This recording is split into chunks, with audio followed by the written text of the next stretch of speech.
Zavqli kun.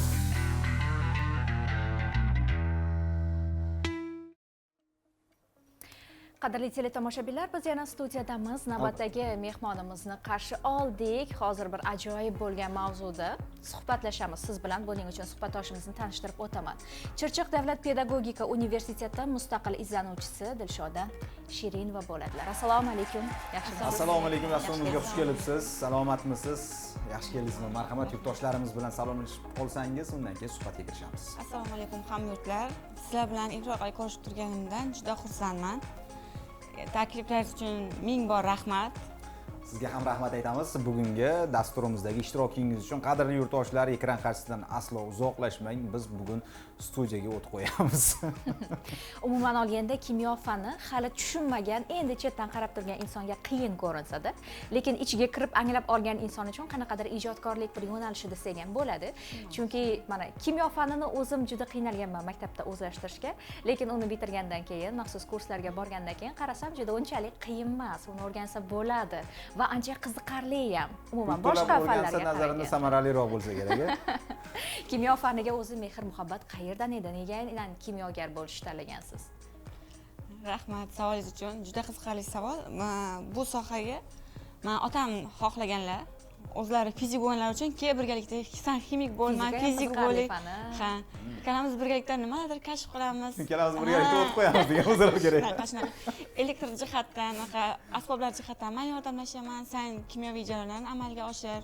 Birga ish qilamiz deb menga taklif berganlar kichkinaligimda. Shu orzu bilan harakatdamiz. Xudo xolasa dadam bilan, otam bilan izlanishdasiz. Ha.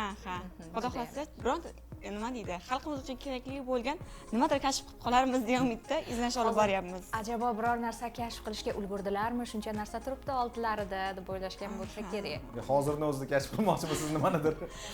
Shunaqa sizlarga va xalqimizda bolajonlar uchun, o'quvchilar uchun va shu kimyo sohasini qiyin deb biladigan insonlar uchun osonligini va shu sohada qiziqishni oshirishga harakat qilyapman.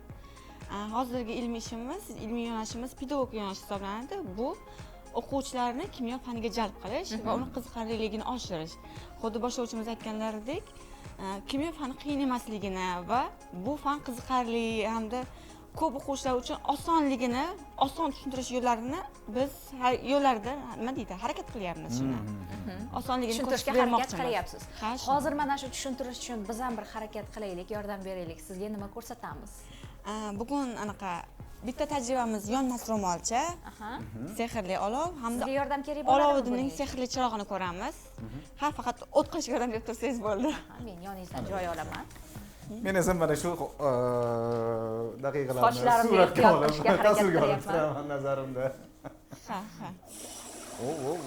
Ana bu.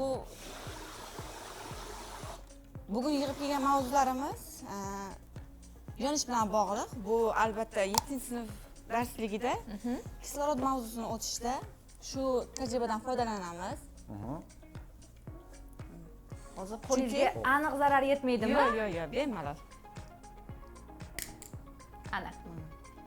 Bu Tez o'char ekan-a? Tez o'chadi. Ha. Gazimiz. U tarkibida nimalari bor o'zi buni? Tarkibida oddiygina suv. Ya'ni uy sharoitida qilib ko'rmasdan o'quvchilarga tavsiya bermayman. Tavsiya etilmaydi. Ha, oddiygina suv.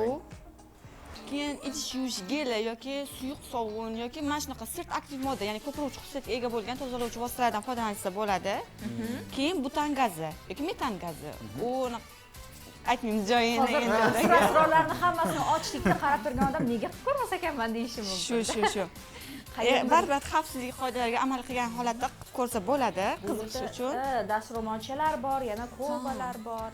Bu oddiy. Demak, yoshlar, navbatdagi tajribaga bu endi yonmas ro'molimiz. Yonmas ro'molchamiz mana qo'llayapmiz. Ro'molimizni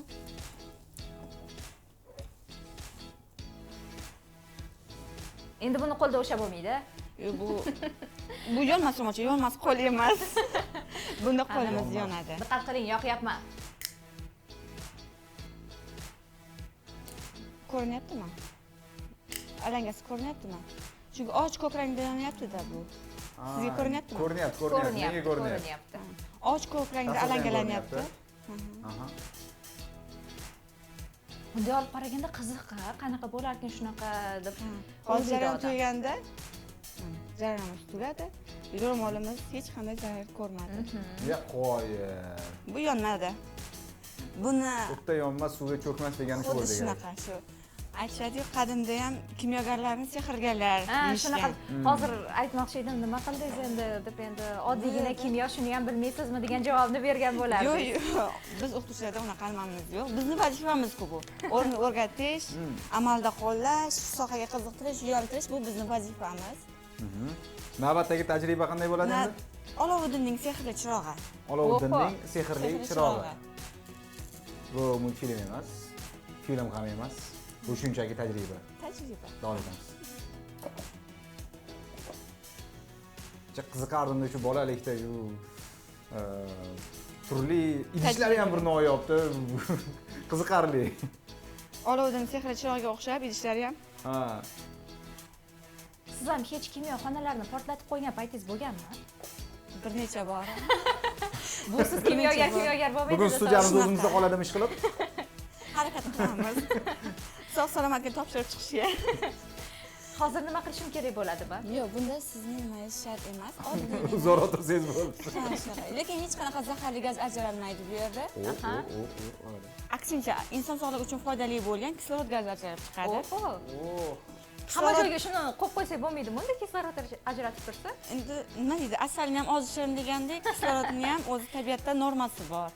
Havomizning hamma qismi 100% qismi kisloroddan iborat emas, 80% azotdan iborat. Qolgan 20% kislorod. Chiqargani bilan bir xil bo'lmaydi. Yo'q, bir xil. Bu bir xil bo'ladi. Shu o'zimiz tabiiy kislorod bu. O'pka moslashgan, 80% azot, 20% kislorod o'zining konsentratsiyasiga moslashgan. Undan yuqori bo'lsa ham tez oksidlanib ketishi mumkin. O'pka uchun zarar, tez yonish xususiyati bo'lishi mumkin. Havodan ko'ra, masalan, kislorodda moddalarimiz tez yonadi. Havoda uncha yonmaydi. Sababi mana shu kislorod. Hozir gaplashadigan mavzuyimiz tabiatda kislorod haqida, mana shu toza havo. Ana. Havodan og'ir. Havoning massasi 29 gramm hisoblanadi. Bu 32. Havodan og'irligi uchun pastga qarab harakatlanadi bu. Balki yer tortish kuchi bunga ta'sir qilayotgandir. Bu ham to'g'ri. Tajribalarimiz nihoyasiga yetdimi yo yana bormi? Yo'q, bo'ldi. Mana shu tajribalardan iborat edi. Xayriyat, studiyamiz yonib ketmadi, qadrli do'stlar. Suhbatda davom etar ekanmiz. Portlatmadik bu safar. O'sha bugungi kunda o'sha farzandlar bilan demak shug'ullanish onalar uchun eng qiyin bir mashg'ulotlardan biri hisoblanadi-da endi. Shunday tasavvur qilaman, balki unday emasdir. Lekin sizga oson bo'lsa kerak deb o'ylayman. Boisi mana shunday tajribalarni ularga ko'rsatib beradigan bo'lsangiz, ular voy deb bemalol shu vaqt qanday o'tganini bilmasdan, demak kuzatib o'tiraveradi, to'g'rimi? Shunday. Shunaqa bo'ladimi o'zi farzandlarga? O'zim ham bajaraman deb qo'ymaydi-da ba'zan. O'rganib olishgan demak. Ruxsat bermayman, ular hali kichkina. Shuning uchun ularga ruxsat bermayman, mustaqil bajarishga, ularni yaqinlashtirmaslikka harakat qilaman. Shunchaki o'zim ko'rsatib beraman.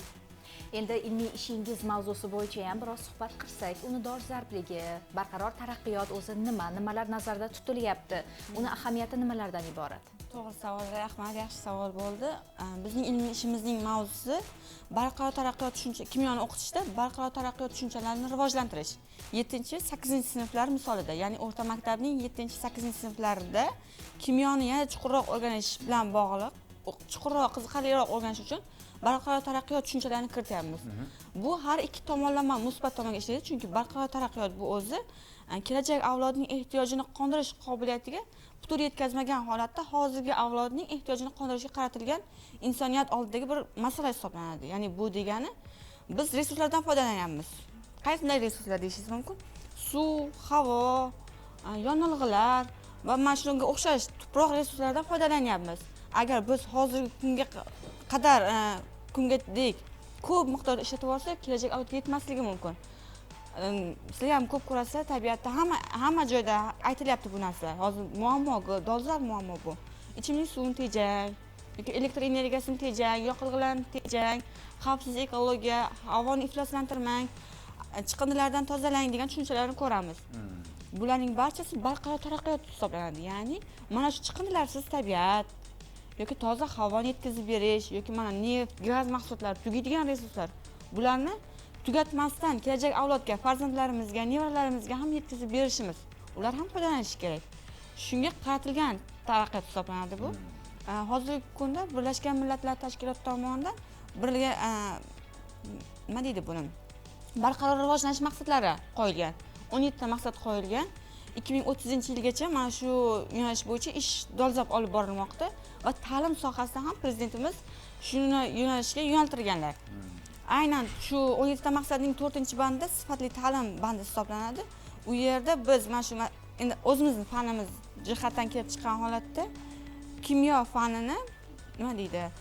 Barqaror taraqqiyot orqali qiziqarliligini oshirish, ularni kimyo faniga yanada qiziqtirish, sifatli ta'limga erishish va bu orqali bolalarni ongini rivojlantirish, ekologik dunyoqarashini rivojlantirishga qaratilgan harakat hisoblanadi bu bizning mavzuyimiz.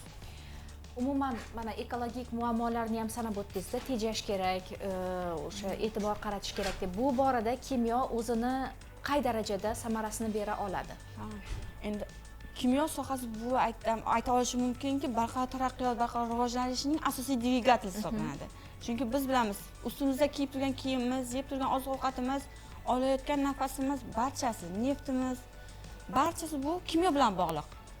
Barcha jarayonlar kimyoviy jarayonlar hisoblanadi. Masalan, sanoatda kiyim ishlab chiqarish yoki oziq-ovqat ishlab chiqarish, aholini bilamiz, kundan-kunga oshib boryapti. Yer yuzida aholi 8 milliardga oshdi. Bu kimyo sanoatini yanada jadallashishga olib keladi. Kimyo sanoati rivojlangandan keyin o'zida izsiz ketmaydi. Unga yarasha o'zining chiqindilari bor, boshqasi bor. Uni tozalash bilan bog'liq kimyo sanoati. Yoki dori-darmon iste'mol qilamiz, dori-darmonlar uchun. U ham kimyoning bir bo'lagi. Yoki yurayotgan mashinangiz, yoqilg'ilar, u xoh gaz bo'lsin, xoh boshqa bo'lsin, nima deydi, benzin bo'lsin, u ham kimyo chiqayotgan chiqindisi, kimyo hisoblanadi, chiqayotgan nimasi. Elektromobillardan foydalanamiz, elektr toklardan foydalanamiz. Hozirgi kunda neftlarni yoqib, shu gazlarni yoqib, ularning issiqligi orqali elektr olanyapti. Bu ham kimyo resurs mana shularga taqaladi. Dunyo tajribasiga nazar soladigan bo'lsak, o'zi kimyo sanoatida o'sha barcha tarmoqlari bo'yicha qayta ishlab chiqarilishi orqali turli xil mahsulotlar ishlab chiqariladi va iste'mol uchun yuboriladi-da. Lekin yurtimizda bu bo'yicha hali biroz kamchiliklar bor. Ba'zi zavodlarda ishlab chiqarilgandan keyin qayta ular ishlanib boshqa mahsulot tayyorlanmaydi. Bu bo'yicha nimalarga e'tibor qilish kerak va qaysi tarmoqlarni bizda rivojlantirsak, chiqindilar kamroq chiqqan bo'lardi, kimyoviy texnologiya demoqchisiz. Chiqindisiz texnologiyalarni to'g'ri, masalan, atrofimizda polietilenlar tiqilib ketgan. Ularni qayta ishlash orqali hozir o'zimizda ham sekin-asta bu yo'lga qo'yilyapti. Yoki baklashkalar bor turli xil. Ularni qayta ishlash yoki nima deydi, bankada idishlarda chiqadi, alyuminiy bankalarda. Ularni qayta ishlashdan qayta alyuminiy olish mumkin. Boshqa alyuminiy sintez qilib olgandan ko'ra, u ham arzon tushadi, ham tabiatni chiqindilardan asrab qolgan bo'lamiz.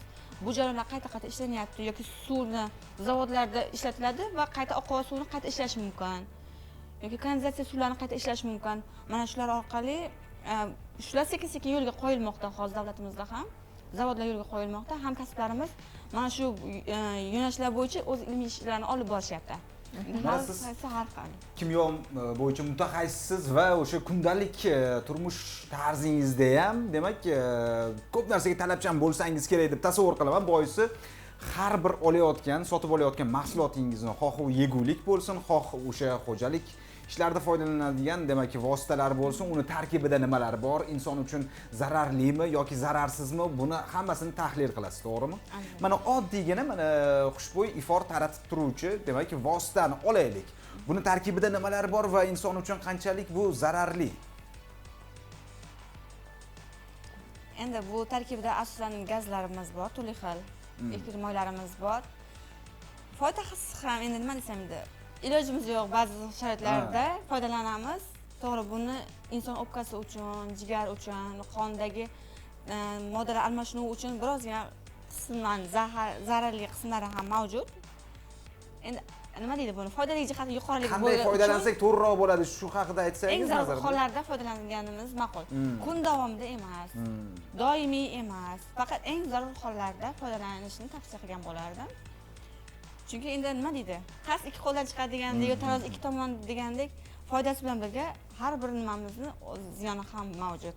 Me'yorni bilish kerak. Me'yorini bilish kerak. Barchasi me'yorda yaxshi. Atrofga nazar tashlasak, umuman kundalik turmush tarzimizda kimyo aralashmagan bir sohani ham, atrofimizdagi mavjud vositalarni ham, narsalarni ham, jihozlarni ham topishimiz qiyin.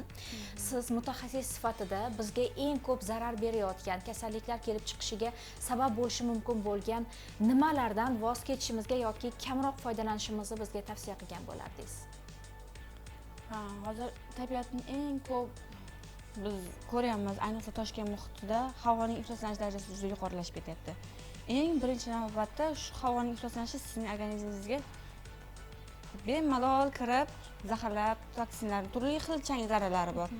Qurilish zaharlari changlari bo'lishi mumkin, yoki avtomobildan chiqayotgan gazlar bo'lishi mumkin, yoki zavodlardan chiqayotgan gazlar oqimi yoki hammasi aralashib bitta bo'lgan bo'lishi mumkin. Bular hammasi kirib, bizning organizmimizga nafas yo'llari orqali kirib ketadi.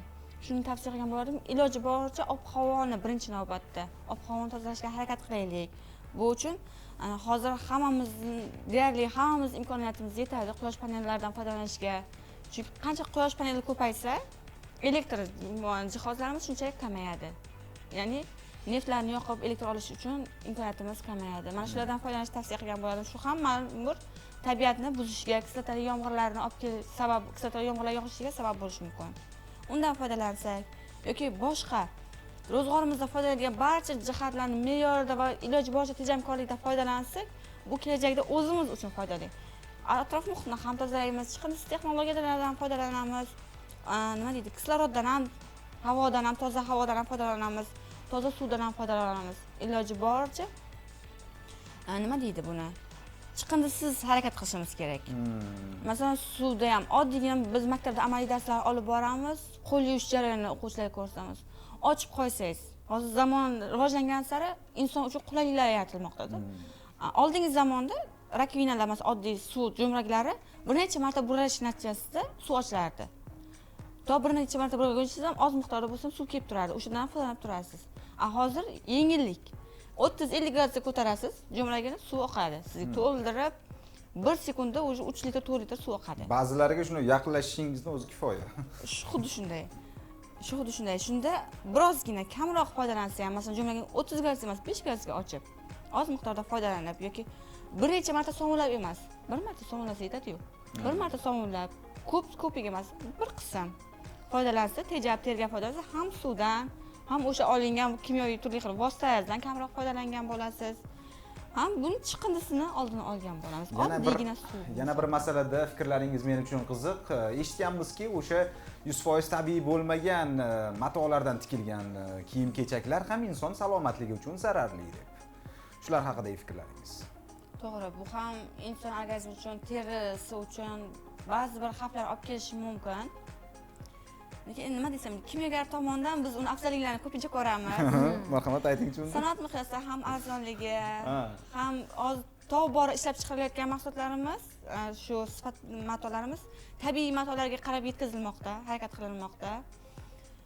Turli xil kimyoviy bo'yoqlar o'rniga tabiiy bo'yoqlardan yoki shu allergiya chaqirmaydigan bo'yoqlardan foydalanishga harakat qilinmoqda. Hozirgi kunda tobora sifati shu tabiiynikiga qarab yaqinlashtirishga harakat qilyapti kimyogarlarimiz. Shunga qarab harakat qilishyapti barcha narsalarni. Shu uchun nima desam ekan, sekin-asta sifati ham oshmoqda va bundan keyin ham oshishiga nima qilamiz? Iloji boricha tavsiya qilaman tabiiyni. Endi sharoitdan kelib chiqqan holatda bo'lishi mumkin, baribir xohlaysizmi, yo'qmi? Siz xohlagan dizayndagi yo siz xohlagan nima deydi, u brenddagi kiyimingiz tabiiydan topilmasligi mumkin. Shuning uchun ba'zan bo'lib qolishi mumkin. Nima deydi uni?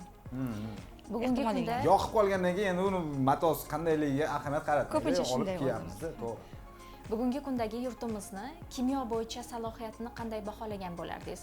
E'tibor bersangiz, esingizda bo'lsa, bir necha yil oldin abituriyentlar aynan kimyo texnologiyalari yo'nalishini balli past bo'lgani uchun tanlashardi va oqim kimyo texnologiyalariga ko'payib ketardi. O'sha paytda kirish balli ham e'tibor berardik, haqiqatan kam bo'lardi. Bu sizni qay darajada xafa qiladi?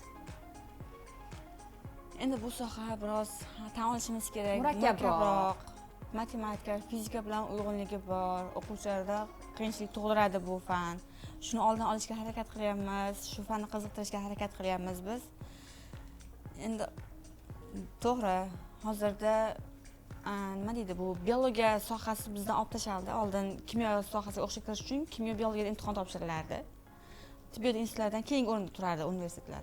Hozirgi kunda matematika fani qo'yilgandan keyin ballar keskin tushishi kuzatilyapti, kirishlik ballari. Albatta buni to'g'ri tan olishimiz kerak. Matematika ham oson fan emas, kimyo ham oson fan emas.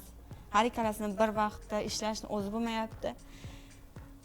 Bu bizga ham biroz qiyinchilik tug'diryapti, chunki o'qishga kirayotgan talabalarning birozgina bilan bog'liq muammolar yuzaga kelyapti. Lekin biz harakat qilyapmiz qo'ldan kelguncha yaxshi kadrlarni yetkazib berishga davlatimiz uchun. Ha, mamlakatimizda o'sha sohani rivojlantirish uchun qanday ishlar amalga oshirilyapti va bu borada xorijiy tajribaga qanchalik tayaniladi? Bir necha xil anaqa xorijiy mamlakatlar bilan hamkorlik ishlari olib borilyapti. Bizda masalan ustozlarni yoki talabalarning ilmiy salohiyatini oshirish uchun universitetimizda, Chirchiq davlat pedagogika universitetida boshqa davlatlar bilan ham hamkorligimiz bor. Bizdan talabalar borib, bir semestr yoki 2 semestr birlik davomida chet davlatda o'qib keladi. Hozir bir necha talabalarimiz Rossiyaga ketgan, nima deydi, o'qish uchun, o'qish maqsadida.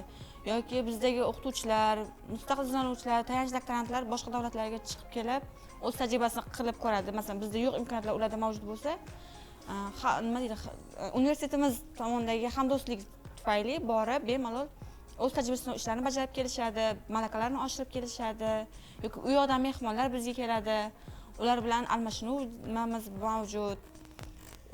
Chet mamlakatlarning nimalarni o'rganyapmiz, ularga o'rgatyapmiz qo'ldan kelguncha. Shu ishlar amalga oshirilyapti hozircha. Kelajakda yana bundan ham Xudo xolasa ko'plar kutilyapti. Juda ham yaxshi. Tashakkur aytamiz bugungi ko'rsatuvimizdagi ishtirokingiz uchun. Qiziqarli bo'lgan, demak, ko'rgazmalarni guvohi bo'ldik va faoliyatingizda omadlar yor bo'lishini tilab qolamiz. Salomat bo'ling. Salomat bo'linglar. Rahmat sizlarga ham. Qadrli do'stlar, biz esa dasturimizni barchaga yoqimli ishtaha tilagan holda mazali nonushta sahifasiga beramiz. Marhamat. Zakli Kod